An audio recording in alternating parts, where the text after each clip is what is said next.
In this video, you will be learning how to get root access on Kali Linux. So why do we need root access? Suppose if I type the command apt space update, I can see I get an error saying that permission is denied. And not only during update, but if you want to access some specific files or you want to install something, you will often get this permission denied error. It means that you are not the root user and you do not have the sudo permission. One thing I can do is before every command, I can use the word sudo space the command, which in my case is apt update, then press enter and I can see my command is executed successfully. But there is a problem with this. Before every command, you have to use the word sudo, which I will not do.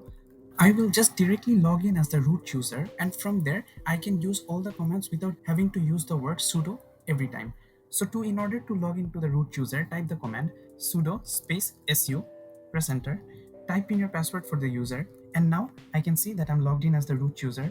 If I want to change the password of this user, I will type the command passwd, press enter, type my new password, confirm my password again, and I can see that the password has been updated successfully.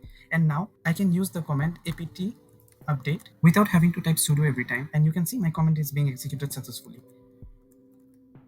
You can also log in as root from your machine. Just log out from your user, and then in the user field type root, and in the password field type the password that you just set,